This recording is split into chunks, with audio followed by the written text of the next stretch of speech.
Didn't beep, but I'm guessing it's working. Okay, the last time we were together here for our wonderful adult Bible study, we were in the vicinity of Matthew 15 and Mark 7.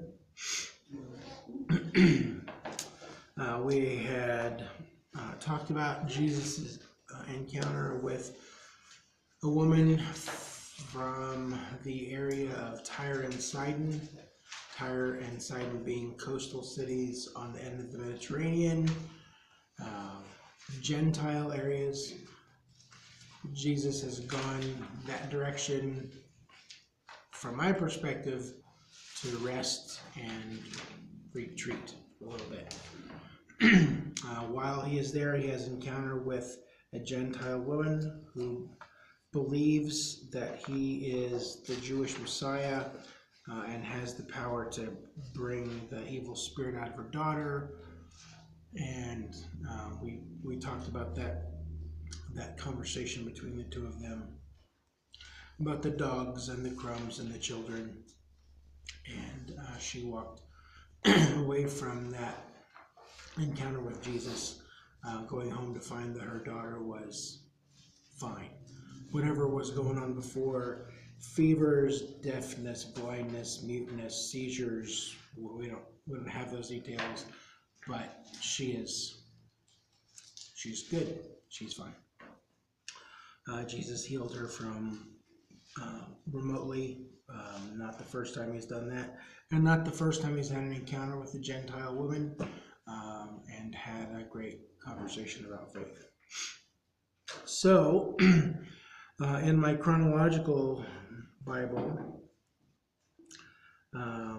at the end of Matthew 15, 21 to 28, where there's the faith of the Canaanite woman, the next thing that follows is Jesus feeds the 4,000.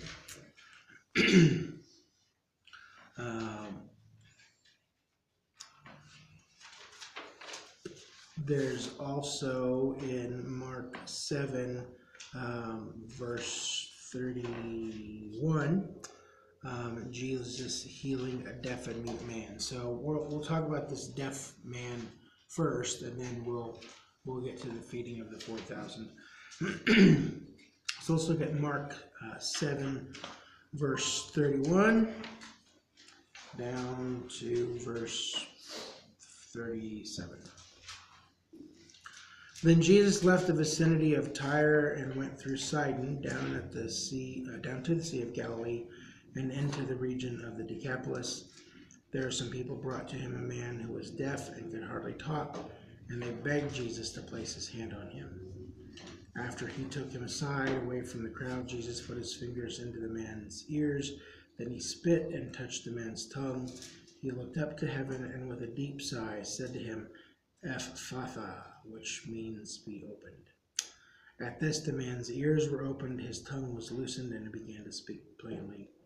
Jesus commanded them not to tell anyone, but the more he did so, the more they kept talking about it. People were overwhelmed with amazement. He has done everything well, they said. He even makes the deaf hear and the mute speak. Okay, Mark is the only one who has this particular account. Turn my non-rolling chair. Okay, so Jesus has been up in the region of Tyre and Sidon. And what does the text tell us? Where did he head next? Back down to Galilee. Okay, he's across the Galilee to the Decapolis. The Decapolis is this region here. I think we may have talked about this already. I have no recollection. 7 cities. 10. Okay. Deca. How long did it take him to travel that distance? Well, from Tyre to the Sea of Galilee is a handspan. That's probably at least 40 miles, maybe 50 miles. So, depending on where he's going in the Decapolis, that may have been like a 60-mile walk. How far to walk in a day? Yeah, depending on how many people you have and how many bathroom breaks you have to take. If you're gonna stop and look at the world's biggest ball of yarn, you know, 7 days, something like that. So when we were on our tour, we spent a little bit of time in this part of the Decapolis. We went to Scythopolis, which in the Old Testament is called Beth Shan. Beth Shan is where King Saul got his body nailed up on the wall after he was, his body was brought back by the Philistines. They hung it on the wall here. But Scythopolis and all these are Greek cities. They're in the middle of Judea, but they're Greek communities with a lot of Greek language, Greek culture, Greek buildings, Greek. But there were Jews there. At Scythopolis, that's some of the biggest sort of intact ruins up on the top of the hill. There was a hike that you could take to see things that we did not take the hike up the hill. But there was a temple, there was a bath complex, lots of mosaics on the floor, lots of columns, lots of pillars, a marketplace. It was really a huge site. And all of these Greek cities in the Decapolis would have shared similar traits. Very Greek culture, even though it's in the middle of Judea. Probably more Gentiles in that area than Jews. So that was a cool place to be. Some of my favorite pictures from the trip were in the Decapolis. Phoenicia was a separate. Phoenicia is background. it's like Palestinian Lebanese territory, Phoenicia.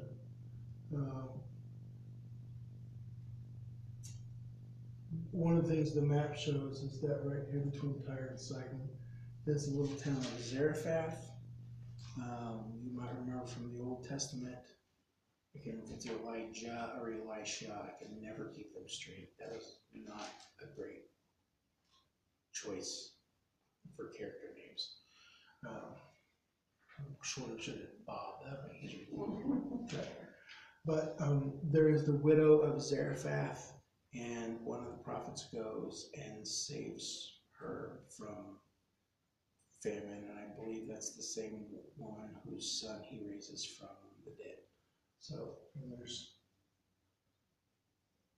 again, that's one of the things that's kind of interesting when you're in the Holy Land, is how much overlap there is from place to place to place, from the time of Abraham all the way through the time of Jesus and the church, where things that are happening either in the same spot or right around the corner, and you don't put that together when you read the text.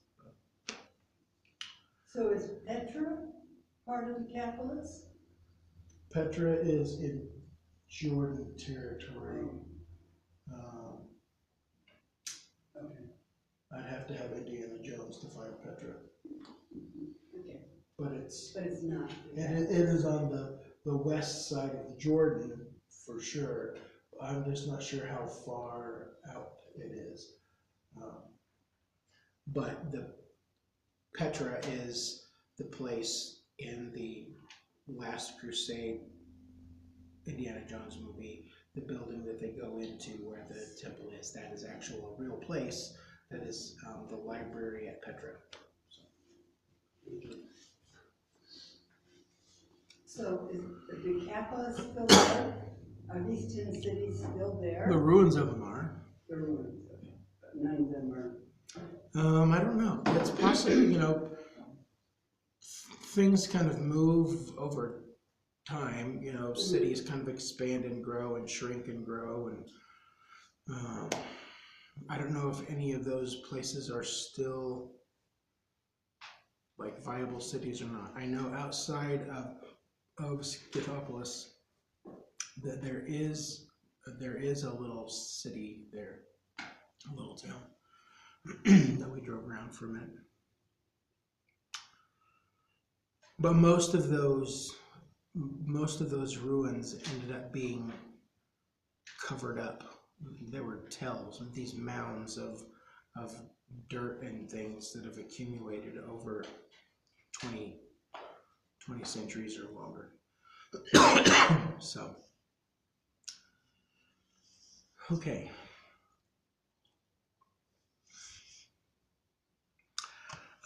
When Jesus gets to whichever city it is in the Decapolis, people bring him a man with some issues. What is it that he's struggling with?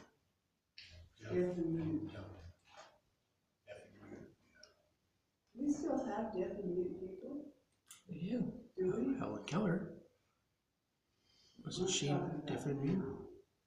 Now, is that like now or now? We do.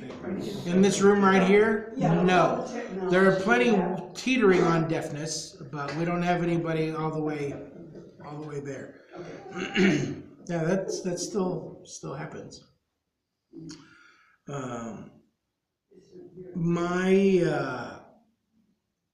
The text, the NIV text says that he could hardly talk. And so, I had, in my notes, I'd written that he's deaf and mostly mute. But, as I read through that a few times, I wonder if that's really actually what his mouth problem is. I wonder if he's got some other kind of issue, like stuttering, because it said that he loosened his tongue. Like, oh, I wonder if maybe that was the deal, that he was deaf, and when he did try to talk, it was all messed up. Whether Well, he if was you're stuttering. deaf, you can't really talk, Yeah, right? yeah. Because Because you never heard what you're supposed to do. And if you're not talking, you don't have the musculature developed Right. to talk. So apparently the townspeople know this guy, and they have some respect or some pity or some irritation with him. They would like for him to be fixed, so he's not a pain. I don't know. We don't really have that insight. But they bring him to Jesus, looking for him to do something. They begged him to place his hand on him. They wanted to do something. And so the text tells us that Jesus took him aside. In the words of our predecessor, step in my office. We're going to go away from the crowd for a minute. And then Jesus does something that he doesn't have to do. He makes it sort of visible and tangible. Sort of imagine that he's licking his fingers and sticks his fingers in the ears and swirls them around. And it's kind of gross to me, and maybe to you too, but it says that Jesus spits, and then Jesus touched the man's tongue. Yeah. Okay, it doesn't say, it doesn't necessarily say that he spit on his hand and then touched the man's tongue. You could have just spit on the ground, and then I don't know. Sometimes he spit on the ground, made mud, Yeah. did stuff with the mud. Yeah. So anyway, he touches the ears, and they start to work. He spits. He touches the man's tongue. That would have been unusual. Have somebody reach out and grab your tongue. And then the man's tongue is loosened, and he begins to be able to hear and to speak clearly. There's some kind of a little prayer. When he's got a hold of the ears and the tongue, he looks up and asks heaven to open it up, to open them, and then they work. Quite the showman. Do we know the reason for the symbol? It's kind of symbolism, right? It can be healed by touching his robe. Or he can be healed from 15 miles away. Right, this seems Exactly. like symbolism for some reason. I don't know. He does the healings in different ways.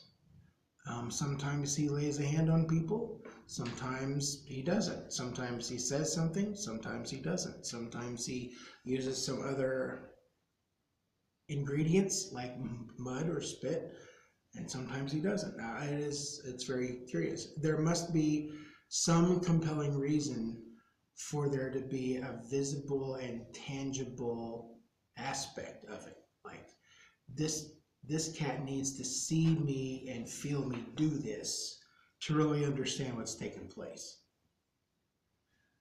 Or the people. Or the people around him. My vision is he has unlimited power. It doesn't matter if it's physical, I can touch you right now, do it, or I can go 1,000 miles away and do it. My authority has no limits. And I'm showing that to you now. Or amazing, makes it easier to tell the story to other people too.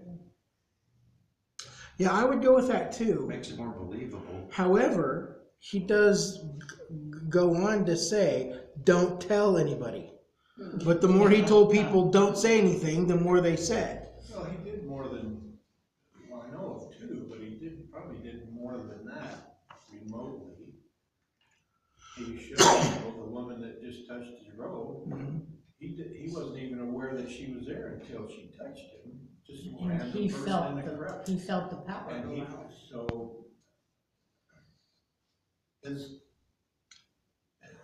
I will tell you, Robert, the same thing that my Greek professor told me. You can ask any question you want, as long as it's not a why question.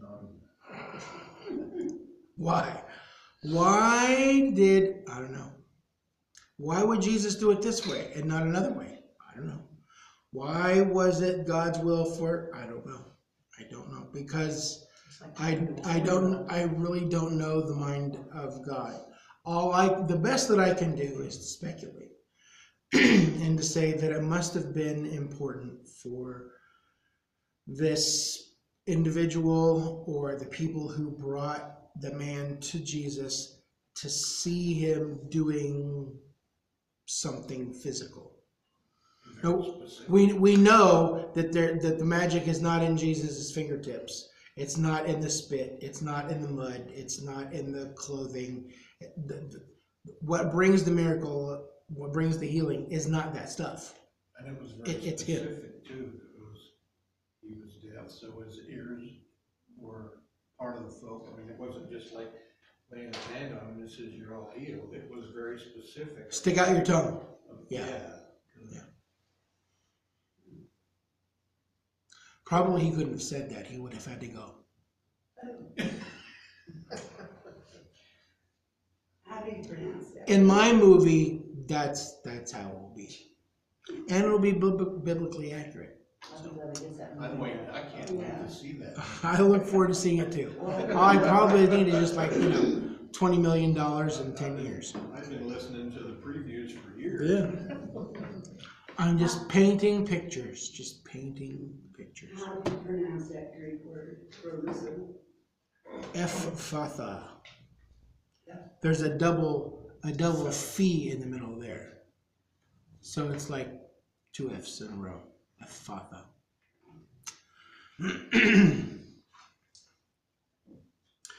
Don't tell anyone, but they just kept talking about it. And then he grabbed his ears, and then he grabbed his tongue. It was so weird, but the guy could talk afterward, over and over, kind of all through the region.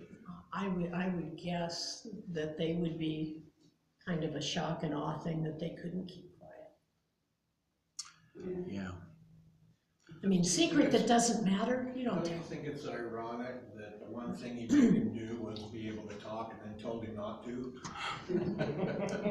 I'm sure he fully knew he wasn't gonna let the bag out. Kind of harsh. You know, because this is such a little, Okay, I'm gonna let you, but don't do it. it's such a little non-conscious, you know. Maybe it's because he'd healed a blind person, he'd healed a lame person, he'd healed the daughter, he'd healed the servant, he's done all this, but we haven't seen him do an ears or a mouth deal. See, mud on the eyes. He's Well, proving that there's nothing he can't Yeah. do.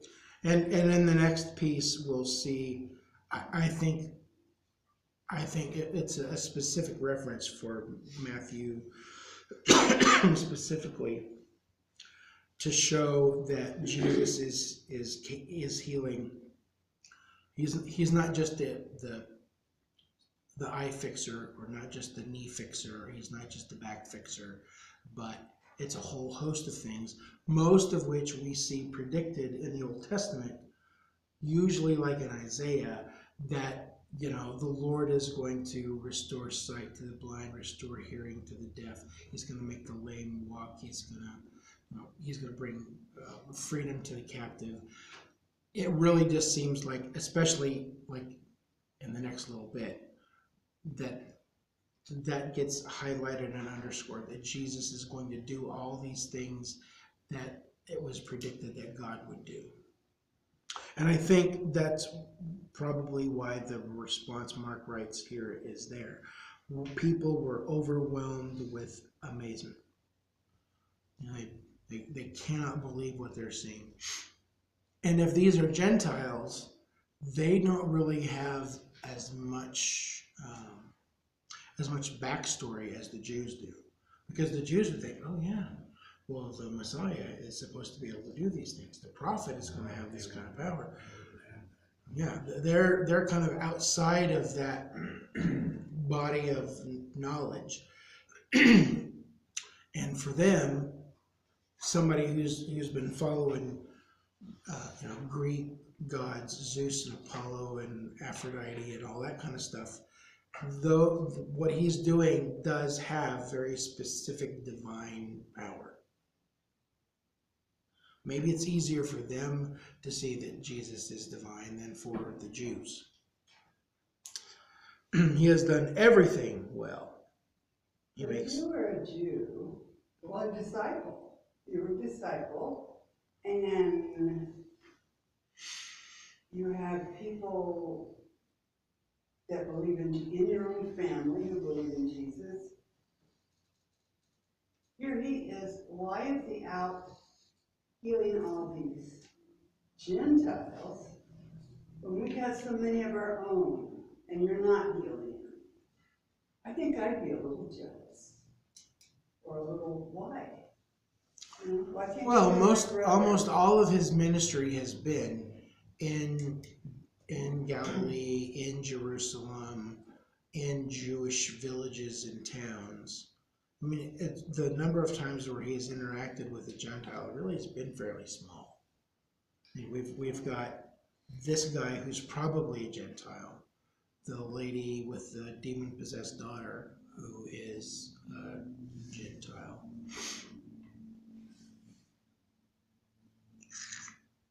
I don't know how jealous they would be. I don't really know.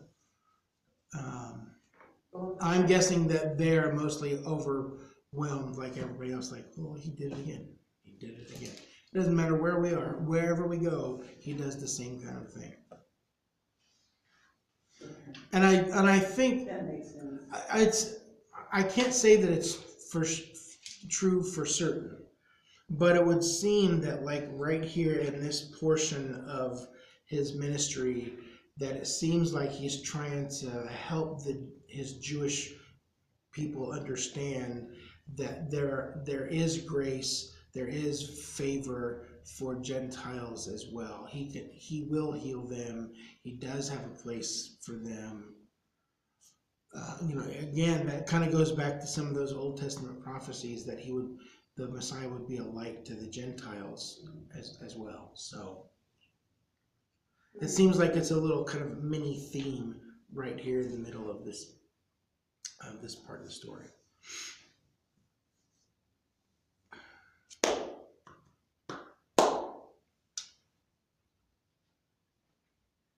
That's probably about all I have to say about that one. If it wasn't for Mark, we wouldn't know anything about the Decapolis. I'm glad he threw that in there. Mark's the only one that talks about the Decapolis? He's the only one who has this miracle.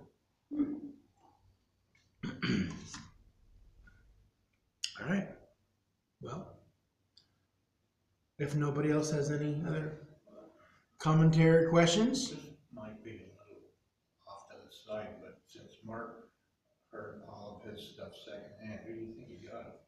Peter. Peter. That's the traditional understanding, that Mark was hanging out with Peter and Peter told him stuff and Mark wrote it down. That almost sounds like something I should have known already. We did touch on that just a bit last time, but that's okay. Oh, I wasn't here this time. Well, that would be why. For that.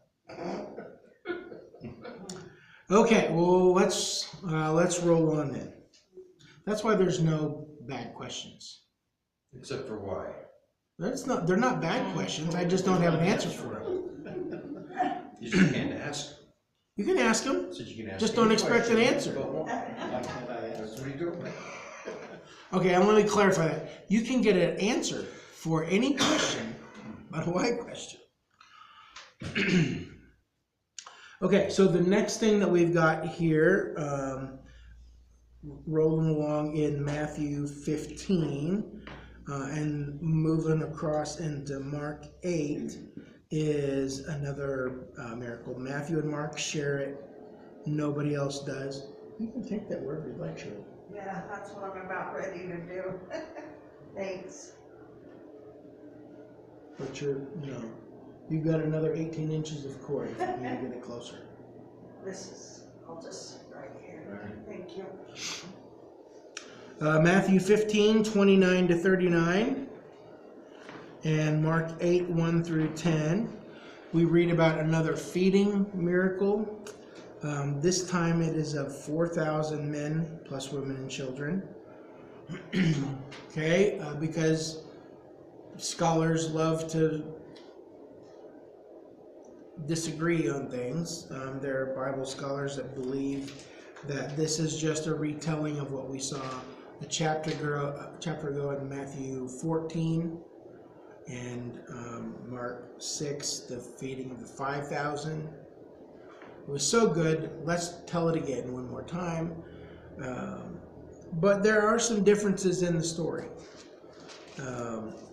I suppose it would be okay if we just went ahead. We should run up to it anyway. So in Matthew 15, in verse 29, there's one little paragraph that's kind of a transition deal. Jesus left there, the region of Tyre and Sidon, or the Decapolis, depending on where you think he's coming from. He went along the Sea of Galilee, then he went up on a mountainside and sat down. Great crowds came to him, bringing the lame, the blind, the crippled, the mute, and many others, and laid them at his feet, and he healed them. The people were amazed when they saw the mute speaking, the crippled made well, the lame walking, and the blind seeing, and they praised the God of Israel. Then we're zipping over to Mark 8 and Matthew 15:32. Let's just do Matthew's version.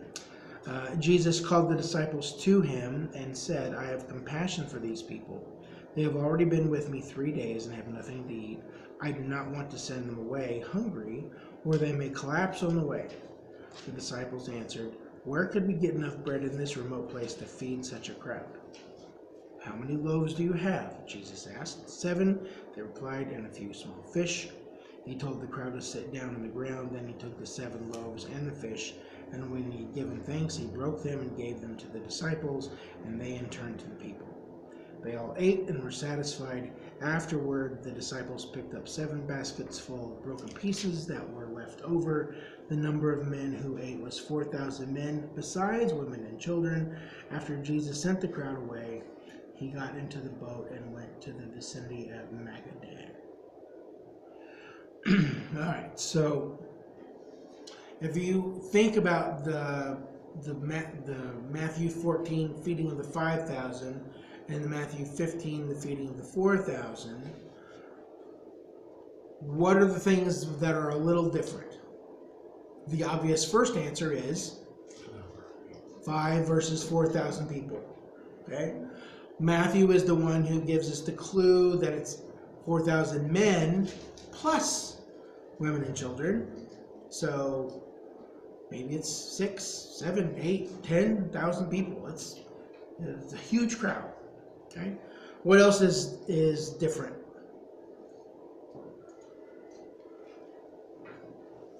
How many baskets of scraps did they pick up afterward in the feeding of the 5,000?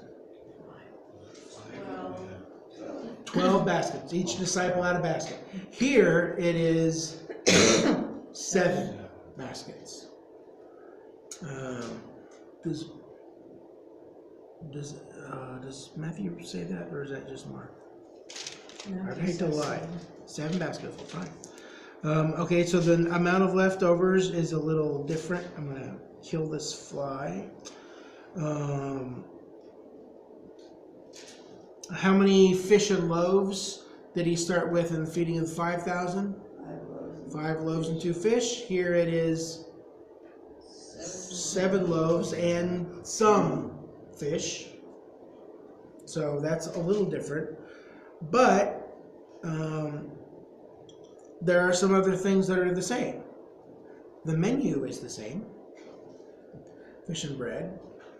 And the reaction of the disciples is about the same. And both accounts are like, there are a lot of people. Where could we go buy enough supplies for all these people? There's not a town nearby. How do you think we're going to get them fed? The circumstances of the meals are the same. People have been with Jesus. He's been teaching. He's been healing. Apparently, in this account, it's been going on for 3 days. This is the 3rd day of teaching and healing and miracle working. Because Jesus is afraid that if he sends them away, they're going to get up and fall over in a swoon because they haven't had anything to eat. So we can't send them away. And another thing that is the same is the reaction of the people to the meal. They're all filled up. They have not got any room for anything else. Not one more bite, I'm done. Okay, so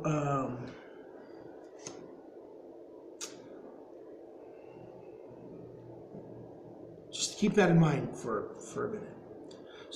So Jesus is back at the Sea of Galilee. He's up on the side of a hill. You know, the lake is down at the bottom of a valley, so everything all the way around is a hill. People have come from all over by the droves, and Matthew talks about what happens at the feet of Jesus, which again, it really seems like Matthew, who is writing to a Jewish audience, is pointing back to Old Testament scripture because of the things that he points out, like the Lord is restoring sight, hearing, walking, health. And those are the same kind of things that the prophets said that the Messiah or that the Lord would do. Like Isaiah 42, verses 6 and 7. It says there, I, the Lord, have called you in righteousness. I will take hold of your hand. I will keep you and will make you to be a covenant for the people and a light for the Gentiles, to open eyes that are blind, to free captives from prison, and to release from the dungeon those who sit in darkness. That is not the only passage in the Old Testament that talks about that kind of work. That the one that the Lord sends is going to be a restorer and a renewer, a healer, a liberator, a rescuer. It would seem to me that Matthew is making some very specific points back to the Old Testament for his Jewish readers to say, yeah, you're right. It is just like Isaiah talked about. And then the response of the people seems to kind of back that up. The response of all those people that are gathered there, thousands of people, is that they glorify the God of Israel.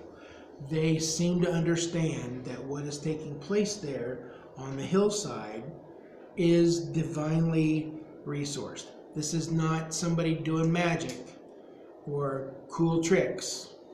This is somebody who is wielding the power of God to restore all the things that are broken and not as they were intended to. 3 days this has been going on. Which you don't really think about what's that like when 4 or 6 or 8,000 people all just kind of converge upon a wide spot on a hill and hang out there for 3 days. They're sleeping in the grass. They've got their head on a rock. Woodstock. That's a crazy deal. What a mess. Yeah. Yeah. And so after 3 days in this kind of a circumstance, Jesus, who has been pouring out himself, revealing God's word, demonstrating God's power, he has compassion on the people. And what do we know about that word? When we see Jesus having compassion, he's affected to his core. He feels it down in the pit of his stomach. Oh man. His heart goes out to them. He has pity on them. Splanchnizomai. Such a great word. Jesus has compassion for the people and wants to meet their needs. And he realizes that some of them may not have eaten very much in the last day anyway, maybe a couple of days. They may have come with a little bit in a bag, but it's gone now.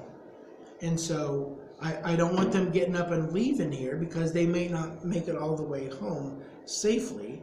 And so he implies that there should be some action happening. I don't want them to get up and go home because they might fall over. And the disciples ask, what?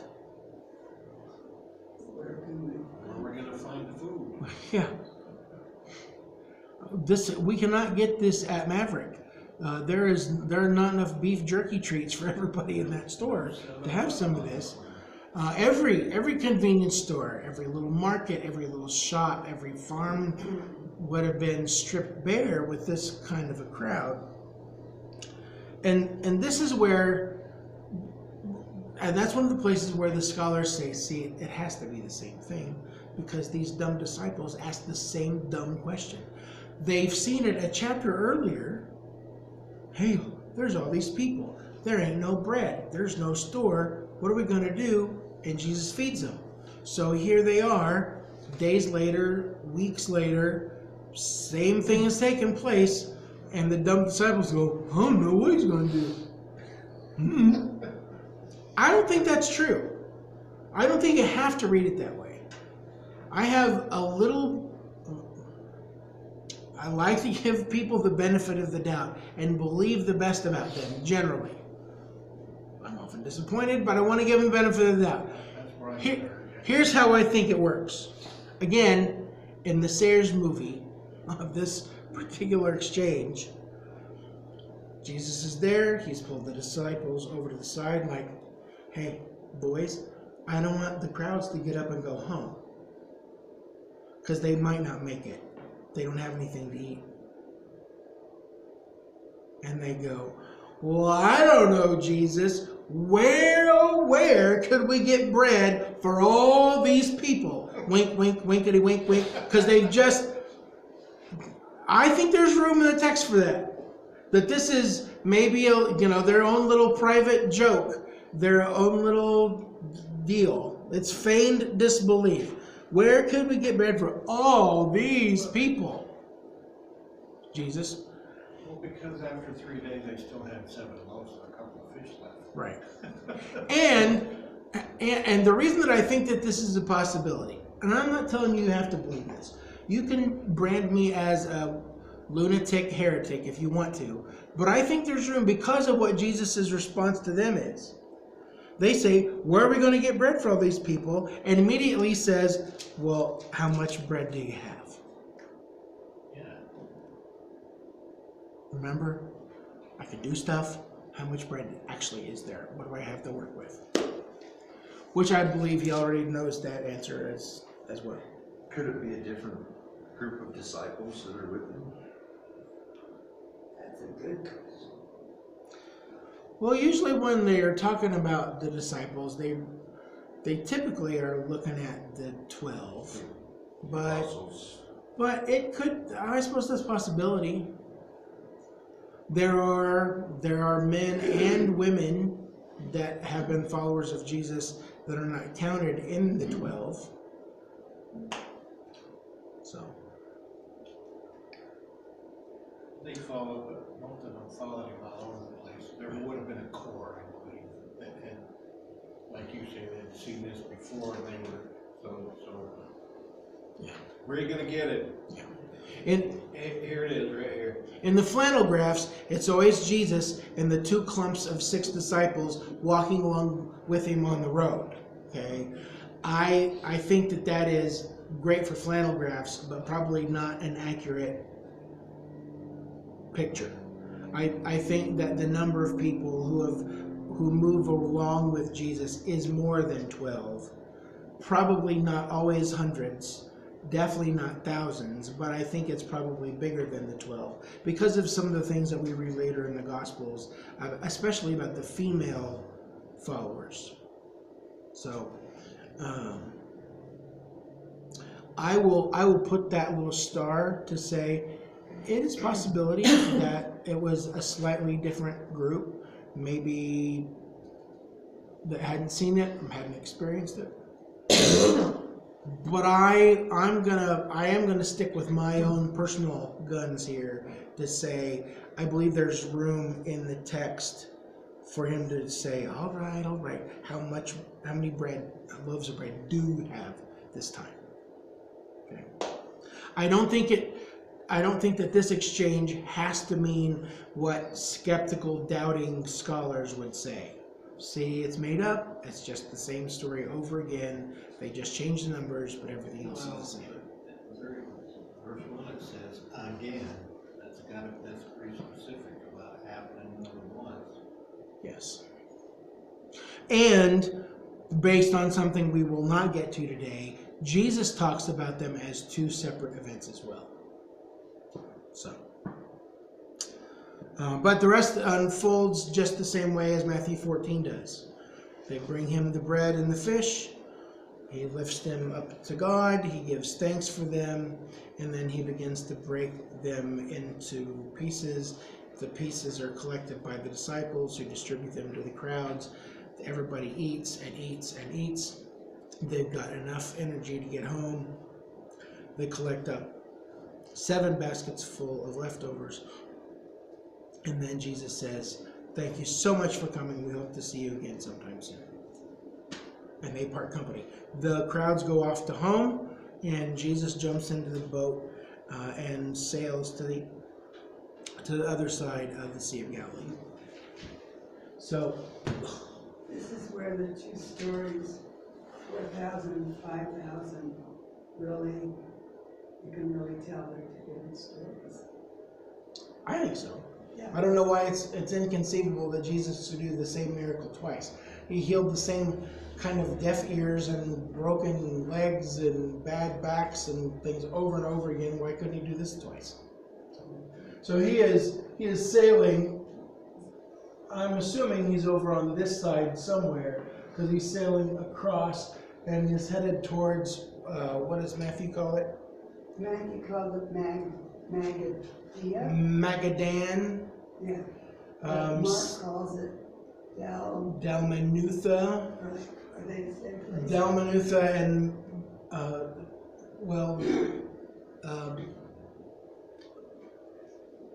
sometimes it's Magadan, sometimes it's Magdala, Right. like as in Mary Magdalene from the city of Magdala. Magdala is right on the coast. It's just up about 3 miles from the city of Tiberias. And Dalmanutha is another tiny little spot in the same region right there beside Magdala. Well, they both say sort of like around or in the region of. Yes. Okay. I don't think that this is a contradiction. I think it's just a different perspective on, you know, he went out west or he went to West Haven. Vicinity region. And Magdala is a cool place. Is it? It is. There's the road that this big ancient road that goes right down to the water, and the synagogue is on this side of the road. There are ritual baths on both sides of the road. There was so if Jesus is visiting the synagogues, which we know he did, and he was in Magdala, which we know he was, then Jesus walked right on that very road to come up to this place. He washed in those baths. He sat in that synagogue. Then there's a special stone. It's called the Magdala stone, which is like, I don't know, probably, is that 2.5 feet long by 18 inches wide and maybe a couple feet high. But it is a little stone replica of the temple that Jesus would have seen in Jerusalem. It's the only thing like it,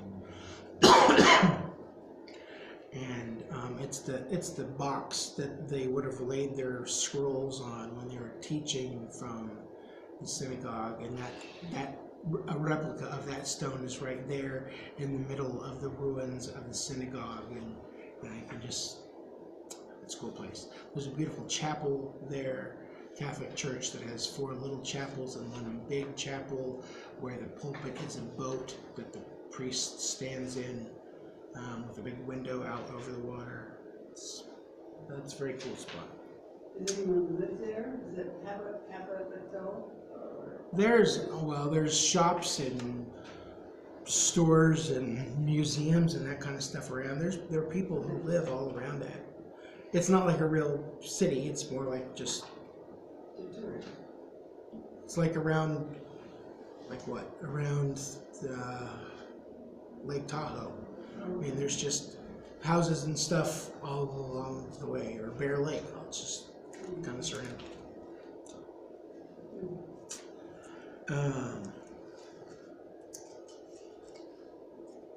I should scrounge up some of my pictures from that spot and try to show them next week. What's our time? Well, the 5,000, when we get to 5,000, both accounts also say the disciples got in the boat on their way back to Bethsaida.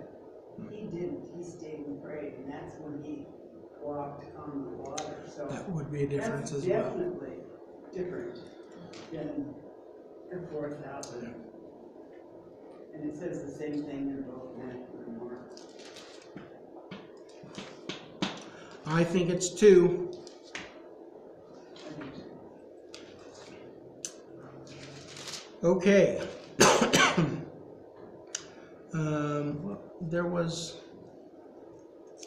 Is there anything about Mark's that I wanted to talk about?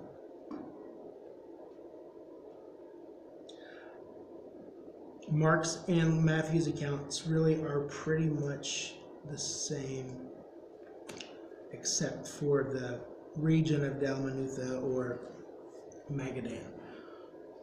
Everything else is pretty much identical. Three days worth of healing and miracles. Well, if you're in the vicinity of Ogden, you can also be in the vicinity of Roy, right? If I'm in Roy, I'm in the vicinity of Ogden, yeah. Right, but you could be in the vicinity of 2 places at the same time. Mm-hmm.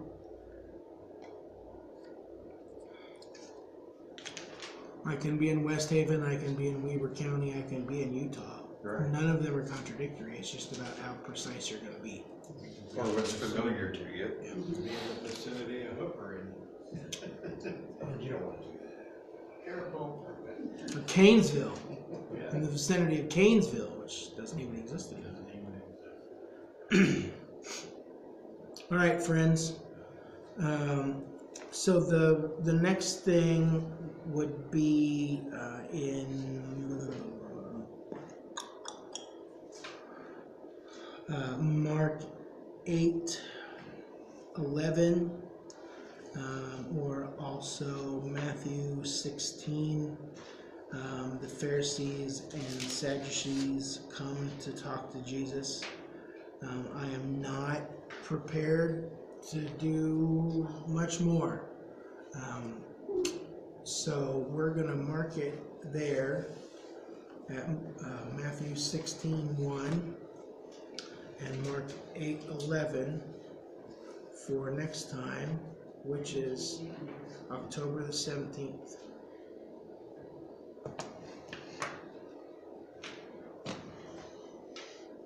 Okay.